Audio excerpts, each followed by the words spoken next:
Hope everyone's 2023 is getting off to a good start. If it's not for some reason, that's okay, because what we are covering today will get you heading in the right direction. So when Allie contacted me and said, Bob, will you come in and talk about goal setting that works?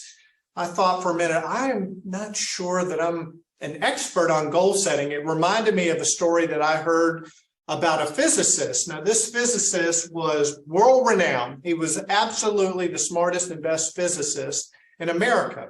But there were two peculiar things about this physicist. Even though he got invitations to speak all over the country, wherever he went, in every single place, he always delivered exactly the same presentation, word for word for word.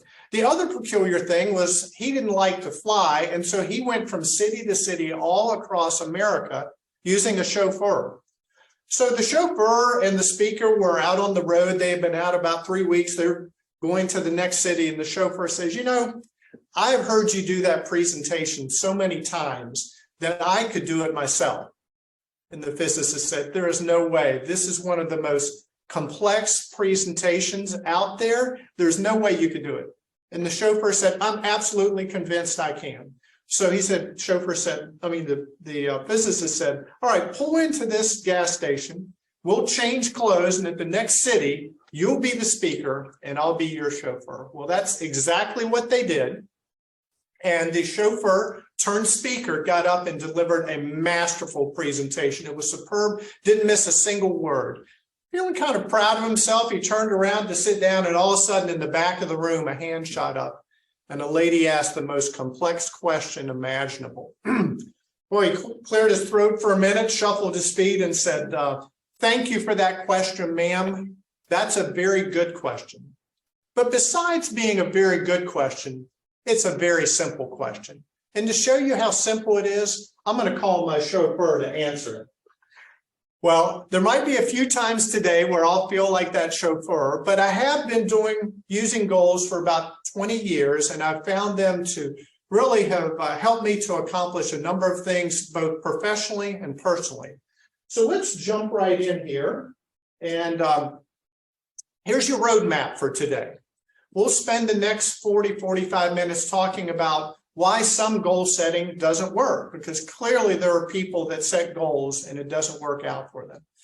We'll be talking today about a blueprint for successful goal setting that's simple yet effective.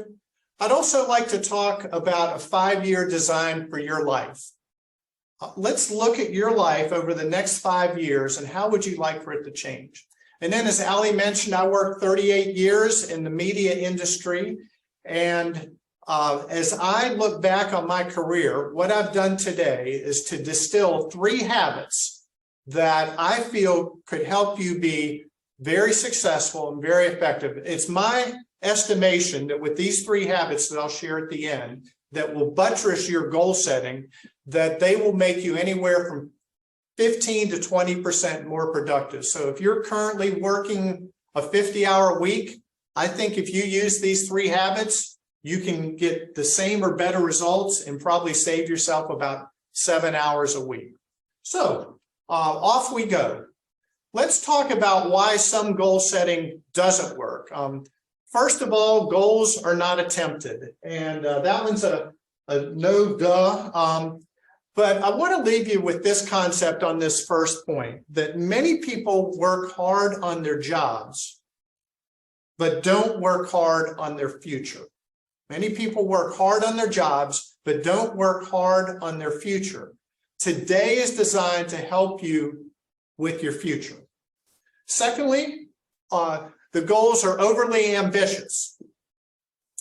People try to accomplish a certain thing. They set a very high bar. I'm going to go to the gym 7 times in January, the first week, and they don't make it. Third, their commitment fades.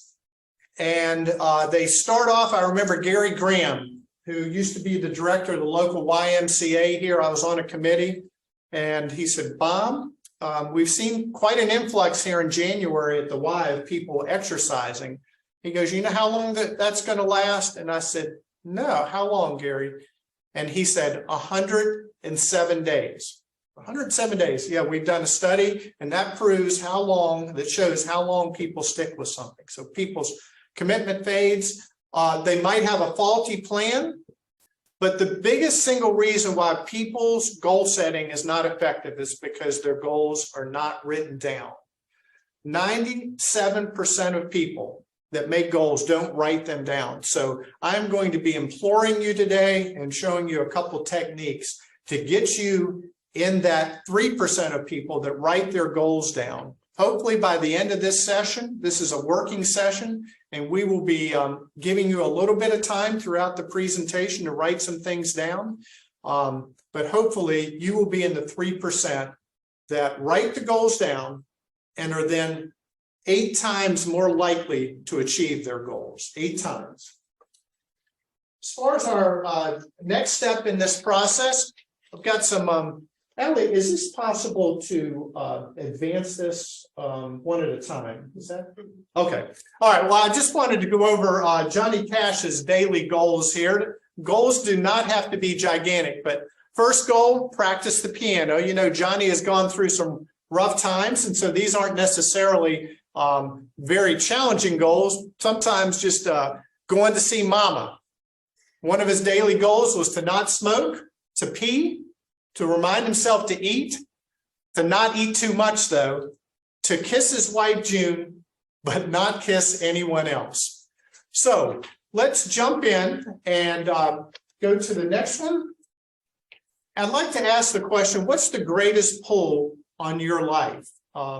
Many people have quite a pull from their past. They've been profoundly impacted by what happened in their childhood. Many people have a lot of pulls on their present from children or parents, but I like what Jim Rohn says here. The greatest pull is the pull of the future.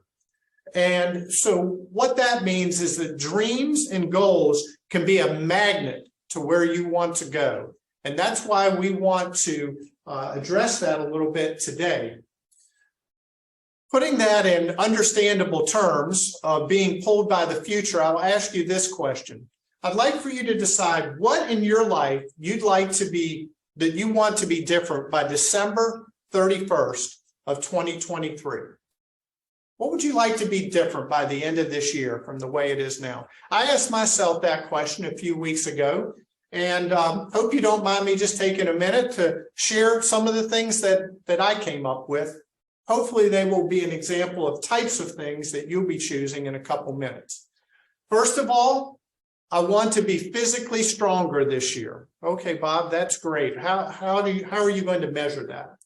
Well, the American Council on Exercise has benchmarks for people, their physical strength at for different age groups.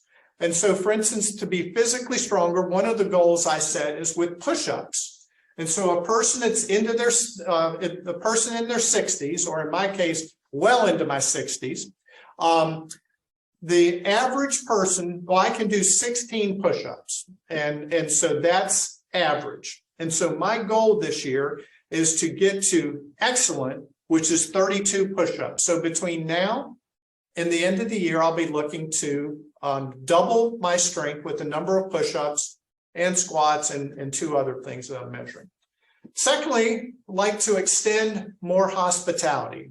This was actually spurred by our pastor that encouraged us to be more of a blessing to our neighbors. Well, I probably at the time knew 15% of the people on our street, but Sandy and I put together something called the Sweet Treat Meet and Greet, where one Sunday we went out with a flyer and said, next Sunday we're going to be getting together in our driveway, COVID safe.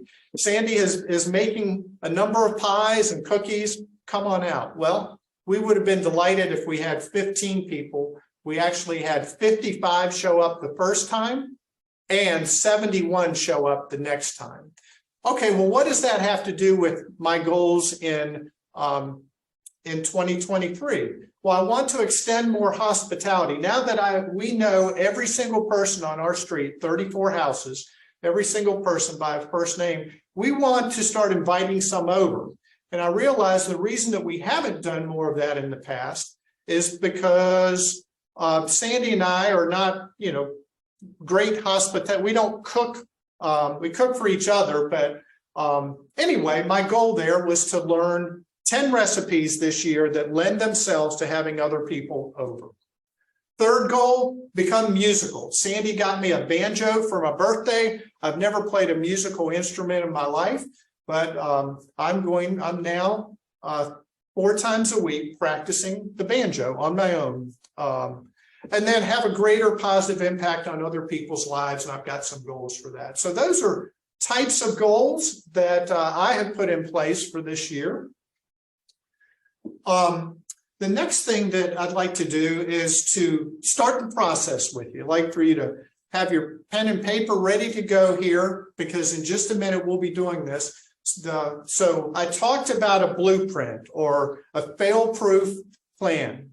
So here's the 4-step plan. Step number 1, decide exactly what you want to do in each major area of your life. So that would be your career, family, health, financial, social, learning. What is it you want to do?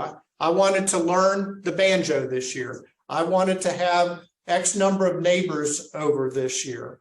I wanted to improve my health in the area of strength, for an example. Okay, so decide exactly what you want in each major area. What are the things that appeal to you the most? If we can frame that in another way, I'll ask the question this way, and I want you to start thinking with me, have your pen ready to go here.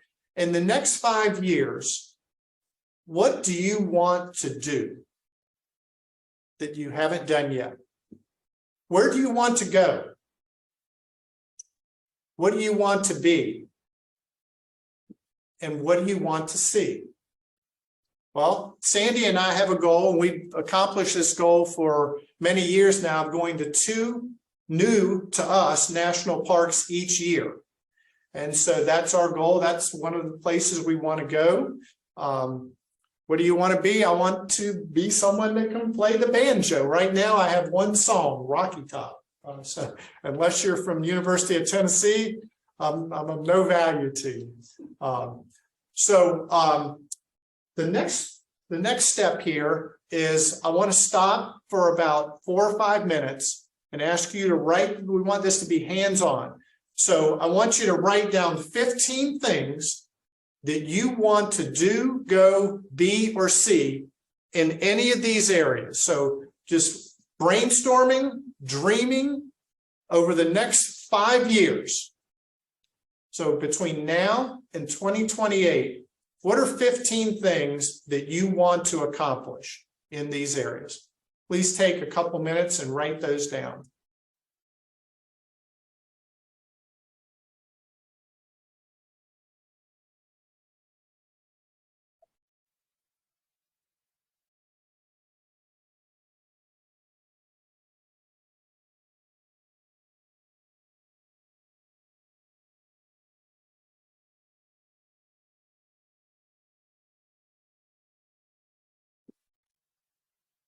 As you're doing this, I like to share this quote with you.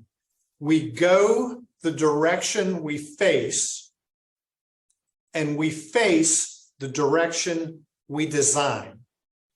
We go the direction we face, and we face the direction we design. This is part of the design process.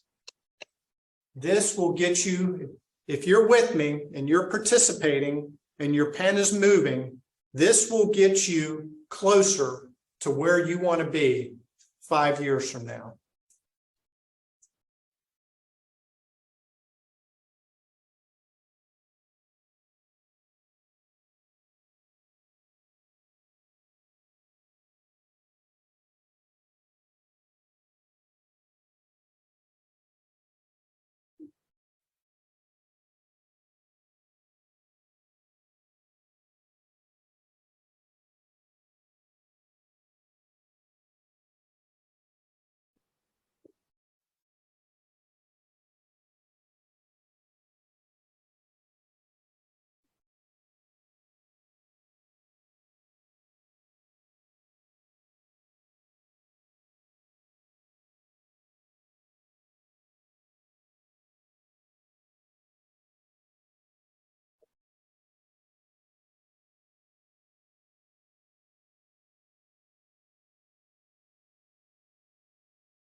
Okay, maybe one more minute.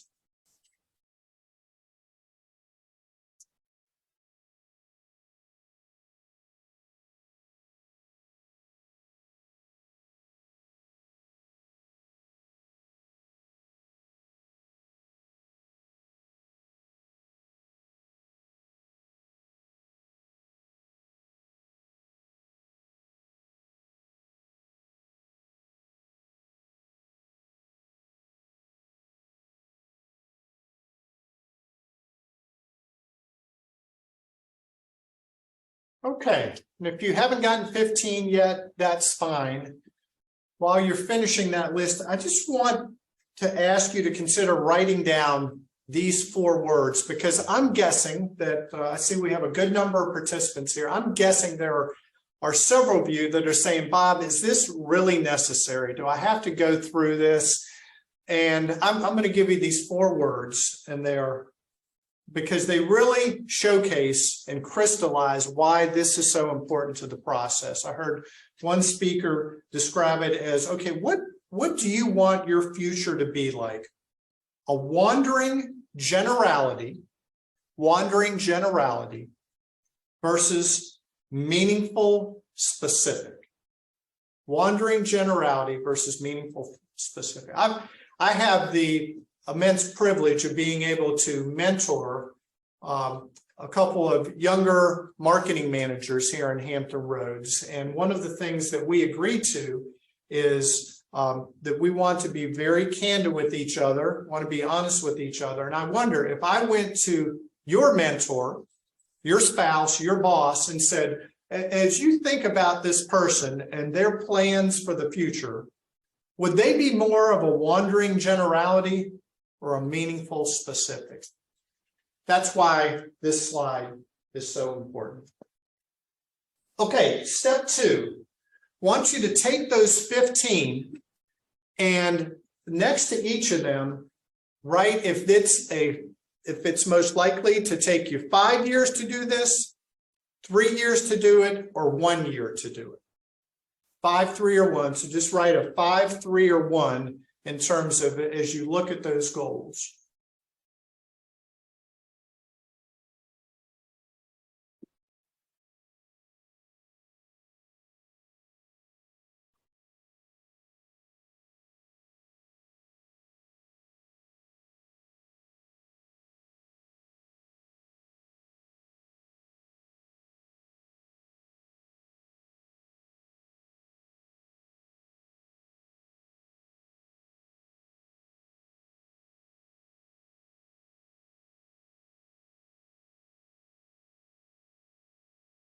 I also would like any of you, if you would feel comfortable doing it, just use the chat feature to send any goal you might have written down to Allie. It's always good to have accountability and let others know. That tends to increase our success rate.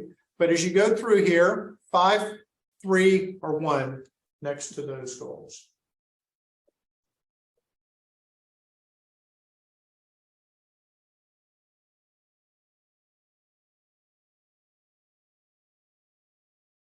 Okay.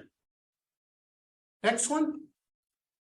Step 3 of the 4 steps is, what's the single biggest obstacle to, well, wait a minute, we've got breaking news here. Allie, you want to read that one? Sure. We have a member in the audience who would like to learn how to play their baritone ukulele. Now, I know someone else plays the block fours with a spoon, so it looks like you have a band in Bob's banjo. So. Thank you for your participation, and kudos to you for setting that goal for yourself. Okay, step 3 was a tough one for me, frankly, and that is answer the question, what's the single biggest obstacle to you achieving that particular objective or that group of objectives? For me, one thing I didn't mention is that Sandy got me the banjo a year and a half ago. And I'm just now starting to do something intentional. And so Jim Rohn asked the question, and if you are looking for the experts in goal setting, I would say Jim Rohn, R-O-H-N. He has wonderful videos on YouTube. Zig Ziglar is another. But Jim Rohn said, if you're having trouble determining what's the biggest obstacle, ask yourself the question, why aren't you already there? Bob, why aren't you already semi-proficient with the banjo if you've had it sitting there in your living room for 18 months? Well, frankly, it's because I was not intentional about scheduling time to practice. And Zig Ziglar talks about the favorite excuses. What are the favorite excuses that you use over and over again to prevent you from moving forward? And there at the bottom, that is quit stepping on the brakes of your own progress. Okay, and then the last step is I want you to take a few minutes and pick 5 of those 15 goals. Was it playing the baritone ukulele? Baritone ukulele. With those 5 goals. Oh, thanks. I see another contributors here saying not enough time. I absolutely understand that. Thank you for that contribution. So 5 of the 15. What are the ones that are most important to you? Pick those 5 and just really just want you to do 3 things and then consider a 4th here, but do 3. Write that goal down. You've got it there.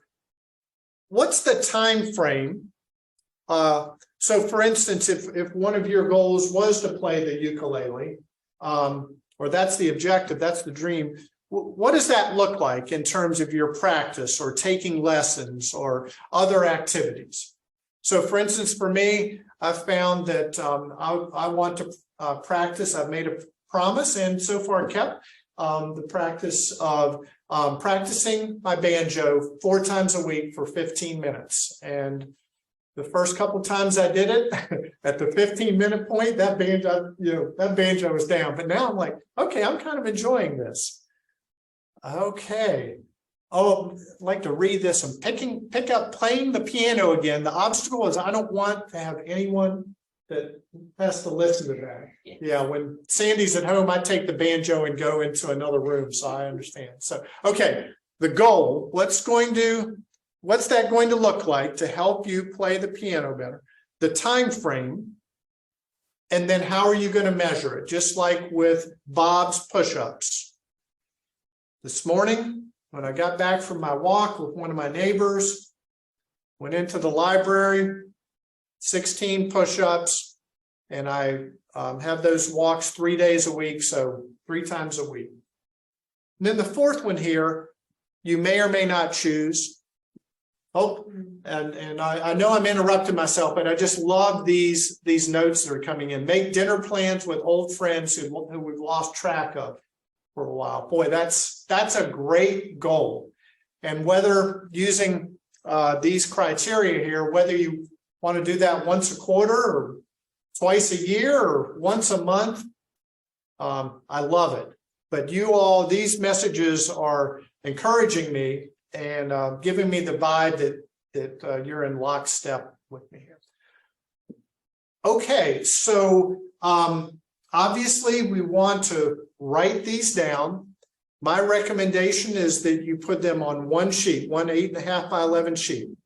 Okay, and I think picking 5, I had 4, but picking 5 is great. And then committing to it. And boy, that can be a hard thing because I had a pretty big wish to know some of my neighbors, and I wished I could play the banjo, but that wishing wasn't getting me anywhere until I put some concrete plans in place. So we're going to transition now because there are 3 what I call golden habits that if you will embrace these golden habits, apply it to your goal setting, you will have wonderful success. These are, what is that they say? Simple but not easy. Okay, so the first success habit is welcome the pain of discipline. Those of you that are football fans know the name Nick Saban, Alabama football coach. I first heard about this concept from him, but he talks about the pain of discipline versus the pain of regret. And so one of my favorite books, and I would commend this to you, is Brian Tracy. Brian talks about a chance encounter he had in Washington, D.C. on the street one day with Kopmeyer. And he recognized Mr. Kopmeyer in his 90s, and he had written 4 best-selling books. And each of those books contained 250 success principles that he had derived from more than 50 years. He studied success and researched it over 50 years. Well, Brian Tracy knew that he only had a minute or two with Mr. Kopmeyer, and he said, Mr. Kopmeyer, if there was, of all the 1,000 success principles that you discovered, which one do you think is the most important? And Mr. Kopmeyer said, the most important success principle of all was stated by Elbert Hubbard, one of the most prolific writers in American history. He said, self-discipline is the ability to do what you should do, when you should do it, whether you feel like it or not. And if you become a disciplined person, a self-disciplined person, that will transform your life. Again, football fans, Tua Tagovailoa captures this way. He said, my philosophy on life is hard, H-A-R-D, before easy. That I've got to experience the pain before I get the gain. So let me read that one more time. Self-discipline is the ability to do what you should do, when you should do it, whether you feel like it or not. And I think if you apply that to your real estate or mortgage career, whether it's contacting people, following up, it can have a dramatic impact. Abraham Lincoln points out, was quoted as saying, always bear in mind that your own resolution to success, your own commitment to success is more important than any other thing. More important than what the economy is doing right now, more important than the current interest rates. Your own resolution to being successful is the most important thing. Or Ray Dalio, Bridgewater Associates, the world's most successful hedge fund manager, right up there with Warren Buffett. Ray Dalio says, know that the most constant struggle is the struggle between thinking and feeling. And I think that's so true. Most of us know what we should do or what we can do to be successful. It's not a matter of knowing, it's a matter of doing. It's overcoming how we feel and to think the right things. Okay, number 2, success habit number 2, master the slight edge. I came across this book by Jeff Olson about 10 years ago and have loved it. It has really propelled me for progress by taking the smallest possible step at a time. So mastering the slight edge means with these goals, whether they're push-ups, where I'm increasing, you're going to laugh when you hear this. I'm increasing my push-ups by 4 push-ups a quarter to get from 16 to 32. So that's about 1 a month. So, oh, thank you for that comment. Best book ever. So I have another slight edge fan out there. So what this book encourages people to do is to start with small bite-sized goal activities and then just work your way up from there. And I applied this. I exercise aerobically 6 days a week. And when I started with a very small distance, and then as far as walking, biking, and running, I didn't start off running the 3 miles around my neighborhood, but I started with a mile, mile and a quarter, and it worked really well. Henry Ford affirms that. He says anything can be accomplished if you break it down into small enough steps. Small actions can have big impact. I talked about the push-ups. Another interesting note, the American Medical Association says that if you're going to exercise, the biggest drop in mortality or bad things that might happen to you, the biggest benefit occurs in the first 20 minutes. So you don't have to go out and exercise for an hour to an hour and a half. If you're doing 15 to 20 minutes, that's going to get you the majority of your benefit.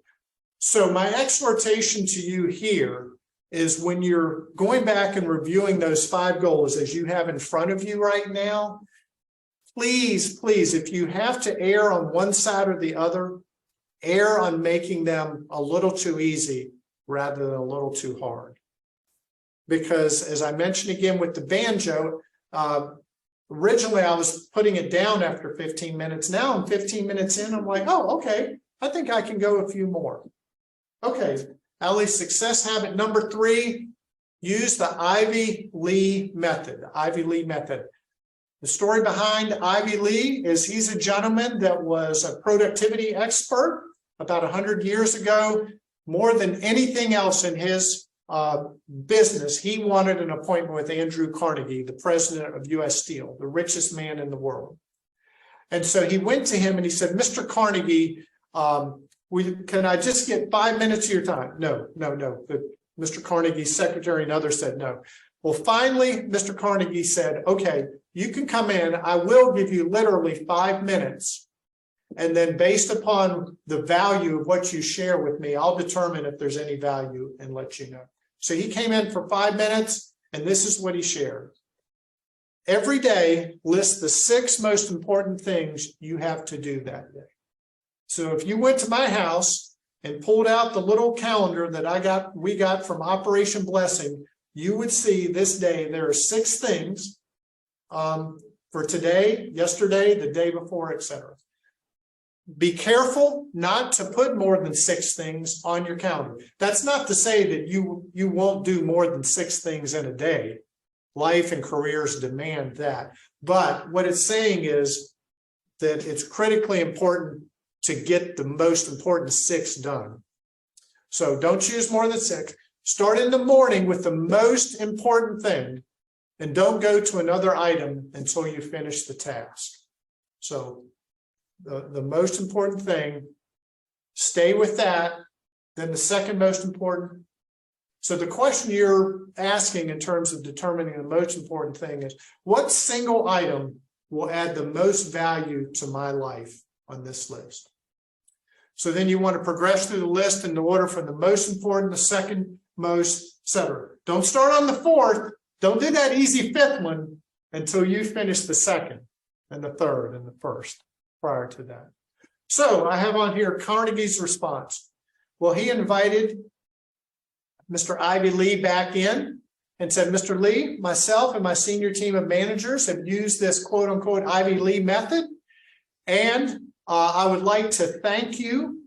We have seen dramatic improvement around here. And here is a check 100 years ago for $100,000. $100,000 today. I'm told that's about $600,000 for a 5-minute conversation. Now, this is the concept. It's very easy to get done. I mentioned this book. Hold it up here. Eat That Frog by Brian Tracy. Brian Tracy is a master of this and goal setting. You can find myriad of his videos on YouTube. Here's a bonus habit, and that is the concept of thinking on paper. Jim Rohn used that term many times, think on paper. Many of us do so much of our thinking on our head, it doesn't get down to paper and we lose it. And so you've got a piece of paper in front of you. I would encourage you to do your thinking on paper, write concepts down. They're just more productive. Brian Tracy has done a number of studies, and this is his conclusion. Every 1 minute of planning saves 10 minutes of execution. And so if you are finding yourself time challenged, leap over that as the photo shows here. By writing your plan down, it will help to crystallize and clarify things. So to summarize, just want to go back through the 4 steps. Decide exactly what you want in each major area of your life. Let your dreams flow, because the dreams are the fuel for your progress. Secondly, determine how long it'll take. Third, what's the single biggest obstacle to achieving each objective? and forth, write your plan. And so I hope that you will find this process to be useful to you. You have spent maybe a half an hour with me, and I would encourage you to take everything you've done now and take another 45 minutes at your desk to finish the process. You know, you see many things out there. One of the best-selling genres of books in Barnes and Noble are self-help books. They're all about the concept of mastery. You see so many things in social media about 5 hacks for such and such, or 10 hacks for this. Again, talking about mastery. But I think the real goal is life mastery. And I love this quote from Jim Rohn. Goal mastery is life mastery. So if you're looking to master your life, if you're looking to change your life, if you're looking to propel your life forward, one of the very, very best ways you can do that is to achieve mastery in goal setting.